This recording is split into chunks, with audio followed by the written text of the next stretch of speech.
Caught my fiancé in bed with my adoptive brother the night before our wedding. She said, "You were never the man I wanted to marry." He was. I left and built a new life. 5 years later, days before my new wedding, they all tried to come back. Hey, Reddit! 5 years ago, I walked in on my fiancé and my adopted brother and decided I was done with all of them. I rebuilt my life, my business, everything. But just when I thought the past was dead, it came knocking again. Before I get into the madness, let me start at the beginning. The burner number popped up at 9:45 on a Wednesday night, 2 weeks before my wedding. I was at my desk in the back office of my warehouse, finishing purchase orders for a hotel chain contract in Seattle, when my phone buzzed on the metal desk. Unknown number, Portland area code. Didn't recognize it. Normal people don't use unknown numbers anymore. Scammers do, robocall operation, debt collector, and people who know you block them everywhere else. The message loaded slowly, like my phone was trying to warn me. "Ryan, it's me. I saw your engagement announcement in the business magazine. We need to talk before you make another mistake. Please, this is important." The office felt too small all of a sudden. I read it again to make sure I wasn't seeing things. I knew exactly who me was before I finished the first read. Monica. Haven't heard from this woman in 5 years. Not one word. Not a call. Not an email. Not a message through mutual friends. Not even a LinkedIn connection request. Complete radio silence. And there's a damn good reason for that. I screenshotted the message automatically. Didn't even think about it. Just muscle memory from years of dealing with people who won't take no for an answer and people who claim they never said things. Evidence matters. Always. Then I walked out to the warehouse and found my soon-to-be wife Claire in the cupping lab. She was evaluating coffee samples, tasting spoon in hand. She looked up, saw my face, and set down her spoon. "What happened?"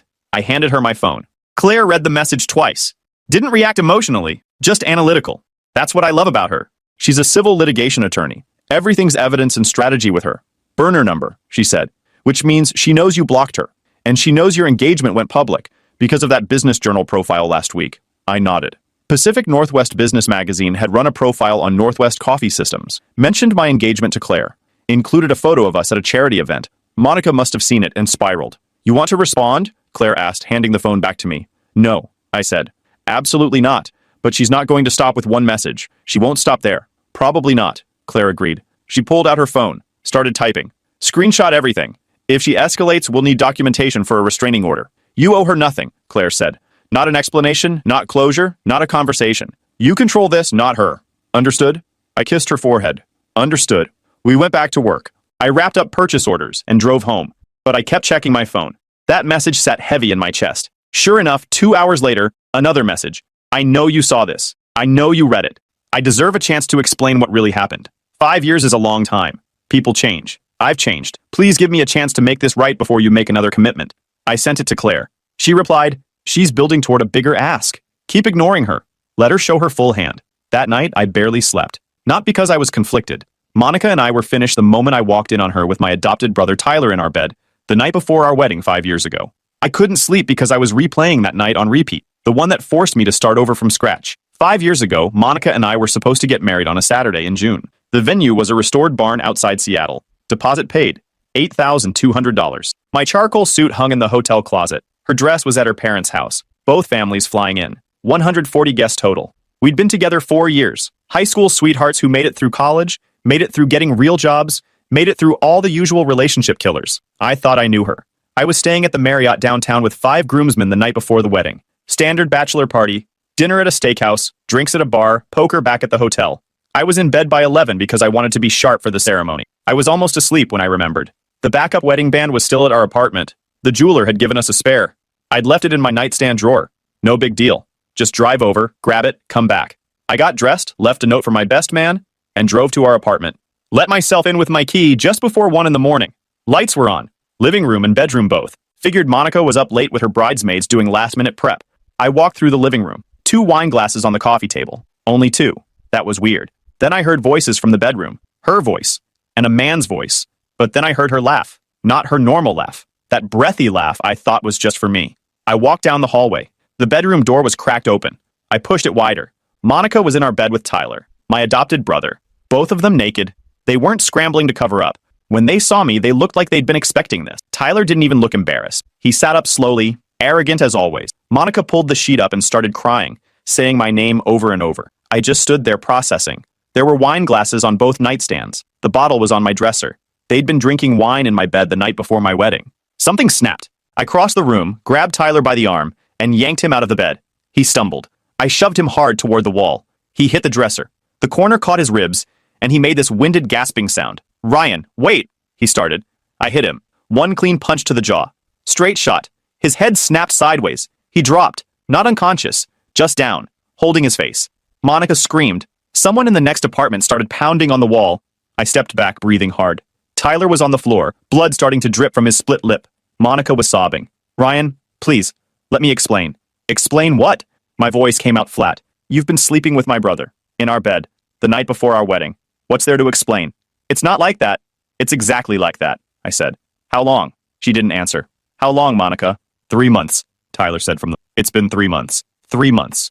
While we were planning the wedding, while we were sending invitations, while her parents were making toasts about how perfect we were together." "Why?" I asked. "I never wanted to marry you," Monica said through sobs. "I wanted him. I've always wanted him." That sentence hit harder than any punch.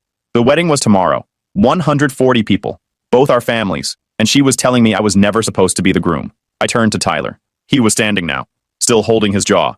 "Get out," I said. "This is between you and Monica," he said. I said, "Get out." He looked at Monica. She didn't say anything. He grabbed his clothes and left. Monica was still crying. Someone was knocking on the apartment door now. Building security. I walked to my nightstand and grabbed the backup ring I'd come for. Then I opened the drawer on her side. Found the engagement ring I'd given her 2 years ago sitting in a ring dish. She'd taken it off for the night, before she slept with my brother. I picked it up. Platinum band with a 1-carat diamond. Cost me $7,400. "Ryan, that's mine," Monica said. "No," I said. "It's not. You don't get to keep it after what you did." I pocketed both rings and walked to the door. Opened it. Security guard standing there looking confused. "Everything okay here?" "No," I said. "But I'm leaving. They're all yours." I got in my car and drove. Didn't go back to the hotel. Just drove around for hours. Empty streets. Nobody around. Just me replaying what I'd seen. By 4 in the morning, I'd made my decisions. Sat in a diner parking lot and started making calls. Called the venue. Got their emergency line. Canceled the wedding. Told them to keep the $8,200 deposit. Opened my laptop. Connected to the diner's Wi-Fi. Sent a mass email to 140 people. "Weddings canceled. Sorry for the hassle. If you've got travel expenses, send me receipts." By 6, I was back at the hotel. Groomsmen still asleep. Packed my 2 suitcases. Left a note. Checked out. By 10, I was on I-5. South driving toward Portland. 4-hour drive. My college buddy Nathan had been begging me for months to move down there and start a business with him. I'd kept saying no because I had a life in Seattle. Had Monica. Had our future planned out. None of that existed anymore. My phone was exploding. Monica called 31 times. Tyler called 19 times. I ignored all of them. Then my dad called. I figured I owed him that much. "Ryan, what the hell is going on?" he said. "Monica's parents just called me. They said you canceled the wedding?" "Yeah," I said. "I canceled it." "Why?" "I walked in on Monica and Tyler last night," I said. "In our bed. So there's not going to be a wedding." Long silence. Then, "Son, I'm sure there's an explanation. Maybe you misunderstood." I didn't misunderstand anything. They admitted it's been going on for 3 months. "Tyler made a mistake," Dad said. "These things happen. You can't just..." "Are you serious right now? You're embarrassing the family," Dad said. His voice got harder. "People are asking questions. The guests are confused. We need to manage this. You can't just run away." That's when I understood. He wasn't worried about me. He was worried about how it looked, because Tyler was his adopted son from his second marriage after my mom died, and Tyler could do no wrong in his eyes. "I'm not managing anything," I said. "I'm done. With Monica. With Tyler. With all of it. Ryan, you need to come back." "No," I said. "I'm leaving Seattle. Don't contact me about this again." I hung up, turned my phone completely off, kept driving south. The first year in Portland was brutal. Nathan and I started a business together. Commercial coffee equipment for restaurants and hotels. The machines and systems, not running the actual place. When I showed up with 2 suitcases, Nathan was shocked. "Wedding's off," I said. "You still want to start that business?" "Yeah, but..." "Then let's do it. I've got 12,000 saved. How much do you have?" "About 11. We started in Nathan's garage with $23,000 between us. First client was Nathan's neighbor who owned a small restaurant. We made maybe $400 profit, but they told their friends. I was working 16-hour days because when I stopped, I started thinking. So I worked. 8 months in, we got our first real contract. A boutique hotel chain needed coffee systems for 6 locations. $67,000. That contract changed everything. We hired employees, moved into a warehouse, started manufacturing custom equipment. By year 3, we were on the Portland Business Journal's fastest growing companies list. Last year, I bought out Nathan's share for $215,000 when he wanted to step back. He stayed on as a consultant, expanded to 3 locations, 47 employees, $1.8 million in revenue. The business proved I could make it work, but I was lonely. dated occasionally, but never let anyone get close. Then I met Claire. It was 2 years ago. Not exactly a meet cute. One of my subcontractors screwed up an install at a high-end restaurant, used the wrong voltage on the espresso machine, fried the whole system. The restaurant sued everyone involved, including my company. Claire was representing the restaurant. She walked in and tore apart every defense my lawyer threw up. Took 3 hours. She stayed calm the whole time, which made it worse. By the end, I knew we were settling. Final number was 38,000. After we signed the paperwork, I asked her to dinner. She looked at me like I was insane and said no. 2 weeks later, I ran into her at a restaurant. Asked again. She said no again, but she smiled. Third time I asked was at a networking event. She laughed and said, "You don't give up, do you?" "I'm persistent when something matters." "Okay," she said, "but only because you've been respectful about it." That first dinner lasted for 4 hours straight. By our third date, Claire asked directly, "So what made you move to Portland?" We were at her apartment. She'd cooked dinner. I told her everything. The night before the wedding, walking in on Monica and Tyler, the punch, my dad taking Tyler's side, building the business from nothing. Expected her to leave. Instead, she said, "Sounds like you made the right call. Some shit you can't fix. You just survive it. You don't think it's too much baggage?" "Everyone has baggage," she said. "Sounds like you handled it. You seem functional to me." Functional is generous. I still check locks 3 times before bed. That doesn't make you broken. Just careful. That's when I knew. We've been together 2 years. She's seen me on the bad days. Never pushes me to talk or forgive. Just there. Steady. Not pushing. 3 months ago, I proposed. Took her to an overlook outside Portland. Got down on one knee. Asked her to marry me. She said yes before I finished the question. We planned a small wedding. About 50 people. Private estate venue. Good security. No family drama. Just us. Then Monica's burner text showed up. The messages didn't stop. Over the next 3 days, Monica sent 6 more texts from different burner numbers. I just need 5 minutes to explain. Tyler and I aren't together anymore. It didn't mean anything. Funny how it went from, "I've always wanted him," to, "It didn't mean anything." She was changing the story depending on what she needed. "You took the ring when you left. I need it back." That last one made me laugh. She wanted the ring back. Claire read through all the messages. She's building toward a demand. She thinks she's owed something. She's not getting anything from me. I know, but she doesn't know that yet. 2 days later, Monica called my office. My assistant Jenna answered. "I need to speak with Ryan. It's urgent. Can I ask what this is regarding?" "It's personal. Just tell him Monica called." Jenna came to my office. "Someone named Monica called for you. Said it was personal.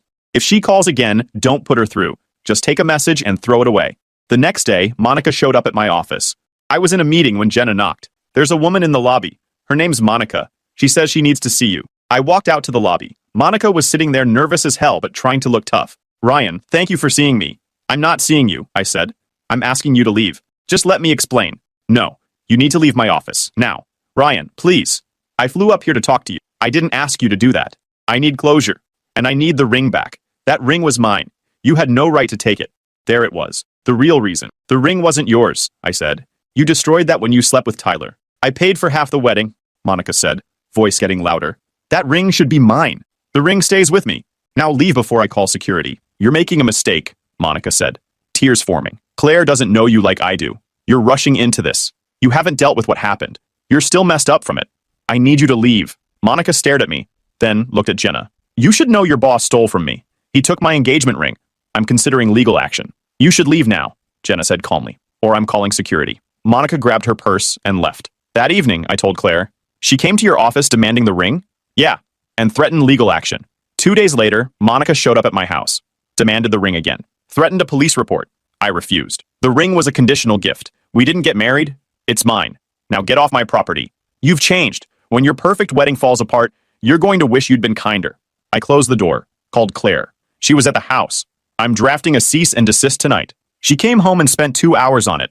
Had it couriered to Monica the next morning. That night, Monica showed up at Nathan's office. He'd stayed on as a consultant and was working late when she walked in. "I'm looking for Ryan." "He's not here," Nathan said. He knew the whole story. "Can you give him a message?" "No. Please, I'm worried about him. I think he's rushing into this wedding." Nathan stood up. "You need to leave now, or I'm calling security." Monica left, but Nathan called me immediately. That should have been the end of it. But it wasn't. 4 days before the wedding, my dad called. We hadn't spoken in 5 years.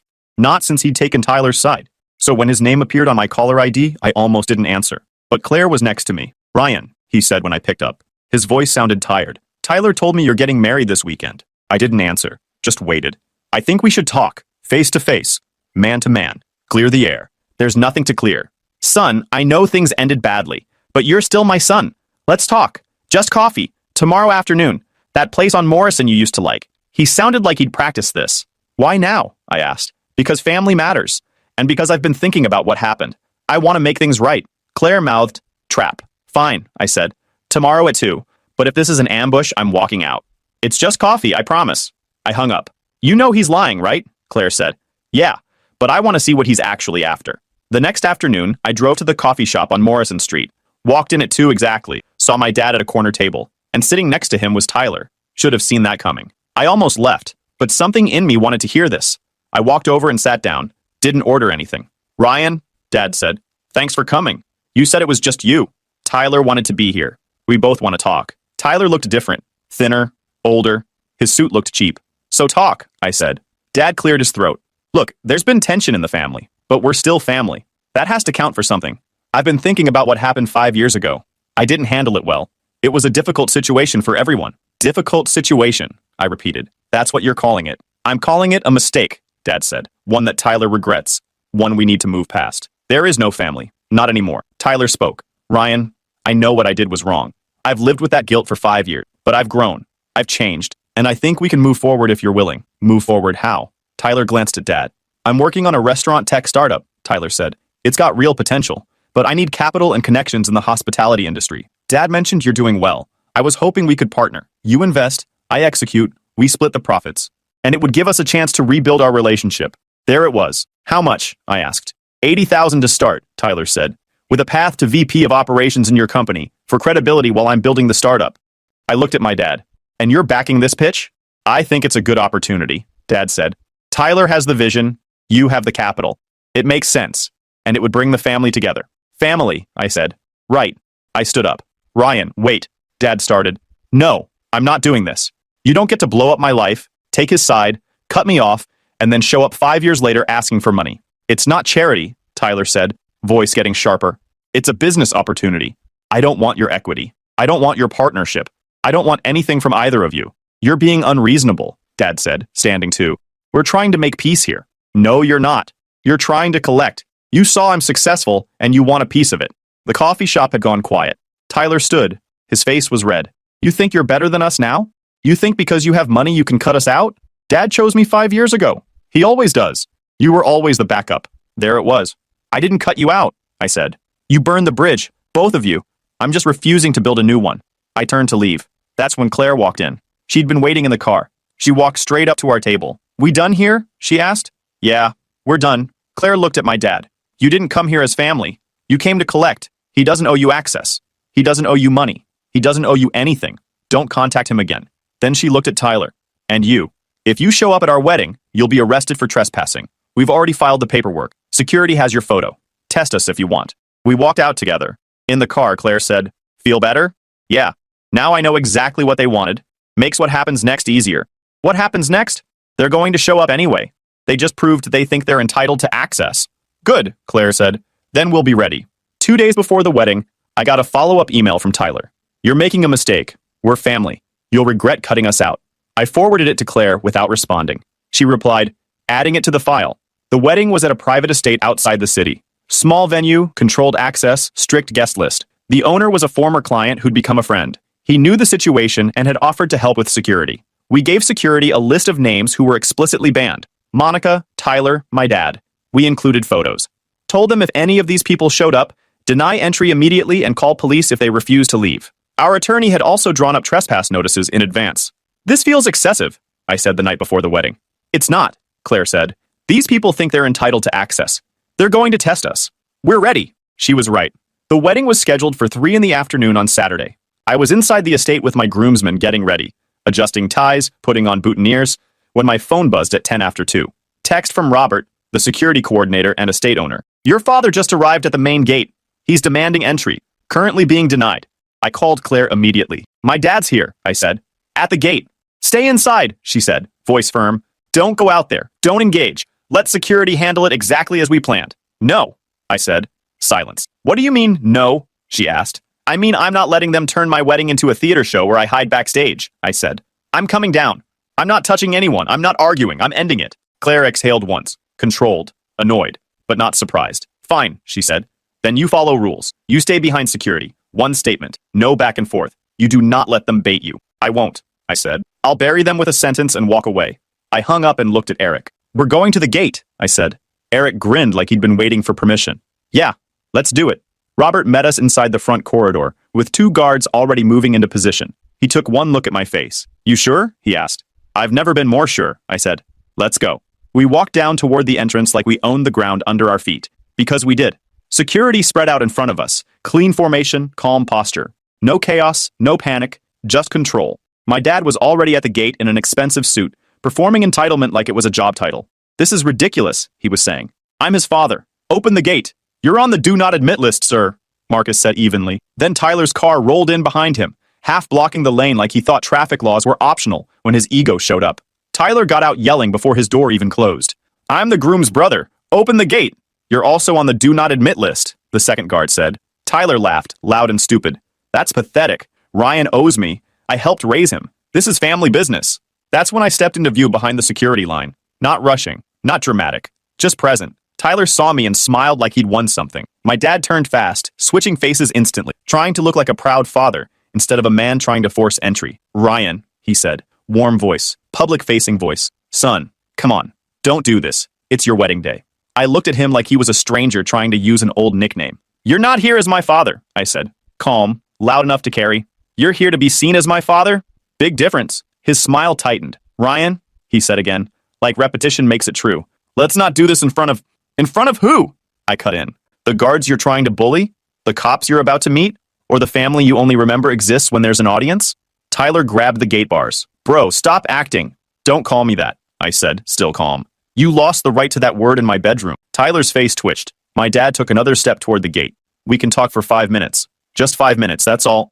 No, I said. You're not getting 5 minutes. You're getting a boundary. This gate is your closure. Then Claire stepped up beside me. Wedding dress perfect. Expression sharper than a blade. Robert at her shoulder. She didn't speak yet. She didn't need to. She just stood there like a stamped document. My dad tried to pivot to her. Claire, he said smoothly. There seems to be a misunderstanding. I just want to see my son on his wedding day. Claire's eyes didn't. Mine did. There's no misunderstanding, I said. You were told not to come. You came anyway. That's not love.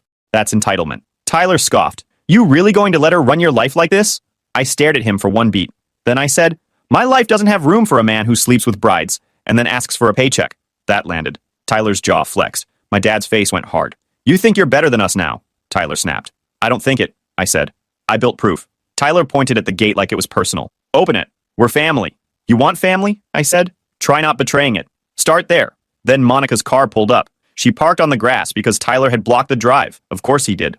Monica got out in a cocktail dress and immediate tears, loud and theatrical. Ryan, she shouted toward the property. Ryan, please, I just need to talk to you. Claire finally turned her head. You were served a cease and desist letter 4 days ago, Claire said, crisp. You signed for it. You were warned. The police are already on their way. Monica ignored her and locked onto me like Claire wasn't even there. Ryan, she cried, I just need closure, and I need my ring back. You can't keep my ring. I didn't raise my voice. Monica, I said, and it cut through her sobbing like a knife. Your closure happened 5 years ago, in my bed, with my brother. The door is closed, the gate is locked. That's the ending. Her face twisted. That ring was mine? No, I said. It was a symbol. You pawned the meaning the night you climbed into my sheets with him. Tyler snarled. This is insane. No, I said, turning my eyes to him. What's insane is you standing there, after what you did, still thinking you're owed anything except consequences. Monica tried again, desperate now. I'm struggling. You need to stop showing up where you're not wanted, I said. You want money? Get it from the man you always wanted. That one hit her hard. Her mouth opened, then shut. Tyler's face went red hot. He grabbed the gate bars again like he could bend reality with his hands. Move, he said to the guards. And then he tried to climb. He actually tried to force his way over the gate. Marcus and the second guard yanked him down. Tyler shoved Marcus hard in the chest. Major mistake. Sirens rolled in not long after. Close enough that Tyler's little stunt looked even dumber in real time. 2 Portland Police Patrol cars arrived within minutes. 4 officers total. Robert spoke with them first, then handed over the paperwork. Do not admit list with photos, written trespass notices, cease and desist, and the message threats. Then the officers approached. My dad took one look at uniforms and documentation and did what he always does. Protected his image. He didn't apologize. He didn't argue. He just got in his car and left quietly, like he'd never been there. Tyler wasn't smart enough for that. He argued. He postured. He tried the family line again. The officers warned him twice. On the third escalation, they cuffed him. Tyler was cited for criminal trespass in the second degree, disorderly conduct, and interfering with an officer. They walked him to the patrol car and loaded him into the back seat. Monica tried to plead. "I just wanted to talk," she said, crying softer now. "I'm not a criminal." The officer cited her for criminal trespass and told her to leave immediately or she'd be arrested too. She left, got in her car, and drove away. The whole incident from start to finish took 27 minutes. When it was done, I didn't feel shaken. I felt clean. I turned away from the gate before any of them could say one more word. Claire walked beside me, Eric and Robert behind us. Back in the groom's suite, Claire looked at my face like she was verifying something. "You got what you needed?" she asked. "Yeah," I said. "They heard me. That's the end." Claire nodded once. "It's handled," she said. "They're gone. Security is resetting the entrance. We're getting married in 23 minutes exactly as planned." I straightened my jacket, smirked once. "Perfect," I said. "Let's get married." The ceremony went off perfectly. We got married exactly on time at 3 o'clock. About 50 people there, all of them people who actually supported us and wanted to be there. No drama after the gate incident, no chaos, just us making a choice to build a life together. During our first dance, Claire whispered to me, "No regrets about anything today?" "None," I said honestly. 3 days after the wedding, while Claire and I were packing for our honeymoon, our attorney filed restraining order petitions against both Monica and Tyler. Claire had everything organized. Police reports from the wedding crash, the office and home confrontations, the cease and desist violation, the threatening messages, and security footage. The judge granted temporary emergency orders immediately. Neither of them showed up to the scheduled hearing, so the orders became final 3-year stay away and no contact orders by default, 500 feet minimum distance, 0 communication allowed, and any violation means arrest. Tyler got served at work in front of his boss and co-workers and was fired the same afternoon. Monica was served at the retail store where she works, equally public and humiliating. My dad received permanent trespass paperwork from the estate, barring him from the property. Through my cousin, I heard the fallout. Tyler's fiancée dumped him within a week after seeing the real police reports and restraining order details. She packed up and disappeared while he was at work, blocked him everywhere, and left him to deal with the mess he created. He lost his job. Then he lost his apartment because he couldn't afford rent without his fiancée's income. Last I heard through my cousin, he moved 2 states away to Arizona to stay with a friend and start over. Monica moved back to her hometown 2 hours south, working retail at a department store, deleted all her social media accounts after the restraining order became public through court records. Her reputation in her hometown is apparently destroyed. People talk. My dad sent a card 2 weeks after the wedding. Standard congratulations card from a grocery store. Just said, "Congratulations on your marriage," with his signature. No apology. No acknowledgement of what had happened. I threw it in the trash without reading beyond the signature. My cousin Jennifer called me a month later with information I'd suspected, but never proven. "I need to tell you something," Jennifer said. "About your dad. About what happened 5 years ago." "Say it." A beat of silence. "Dad knew," she said, "before your wedding. He knew about Monica and Tyler." I felt something click into place, clean and ugly. "Of course he did," I said. "Ryan?" "No," I cut in. "Tell me exactly what he knew." Jennifer swallowed. "Tyler told him about a week before your wedding. He went to Dad for advice. Said he'd been sleeping with your fiancée, but didn't know how to end it without causing a scene. Dad told him to be discreet and figure it out quietly after the wedding. He told Tyler to let the wedding happen and deal with it later. I let that sit for a moment, like a verdict. So he didn't just pick Tyler after the fact," I said. "He covered for him before it blew up. He was fine letting me walk down an aisle into a lie." "Yeah," Jennifer said quietly. "He chose Tyler before you even knew there was a choice to make. I'm sorry. I thought you deserved to know." "Thanks," I said. "Now I know what he is." When we hung up, it wasn't grief I felt. It was clarity. My dad hadn't just taken Tyler's side after I caught them. He'd been an accomplice. He'd watched me plan a wedding, spend money, invite family, build a future, while knowing exactly what Tyler and Monica were doing behind my back. That wasn't a mistake. That was a decision. And it told me everything I needed to know about who he'd always been. Too little, too late for him to fix any of it now. Claire and I got back from our honeymoon in Costa Rica last week. Life's good. Business is growing faster than expected. We're in negotiations for a major contract with a national hotel chain. We're talking seriously about buying a bigger house in the West Hills, with room for kids eventually. Last week, I got a message from yet another burner number. Just 3 words. "I'm sorry, Ryan." After 5 years of silence, after the wedding crash, after restraining orders and criminal citations, Monica was still trying to reach through the boundary, like it didn't apply to her. I screenshotted it and sent it to Claire with one line. "She's at it again." Claire forwarded it to our attorney within minutes with a formal note. "Potential restraining order violation via proxy contact. Document for case file. Prepare violation motion if pattern continues. Recommend immediate response." Then she texted me. "Send me the number. I'm blocking it too. Do not respond. Do not engage. We handle this through legal channels." Our attorney sent Monica's attorney a formal warning letter that same day. Any further attempts at contact, burner phones, third parties, social media, email, anything, would be treated as willful violation of the restraining order and would trigger criminal contempt proceedings and potential jail time. I didn't respond. I didn't entertain it. I didn't give her a single pixel of access. I let the system do what it was built to do. The attorney also sent copies of the violation attempt to the court and the Portland police for documentation. If she tries it again, we file the violation, and she stops getting warnings and starts getting consequences. Claire and I have moved on. We're finalizing that national hotel chain contract next week, 300 locations. Biggest deal in company history. We're also closing on a house in the West Hills next month. 4 bedrooms, room for kids eventually. They tried to ruin my wedding. They failed. And if they try again, they won't get a conversation. They'll get handcuffs. That's it. Guys, we are so close to hit 100,000 subscribers on this channel. If you are not subscribed to the channel, please consider subscribing. It really helps hit that 100,000 mark. Thanks for making this dream come true.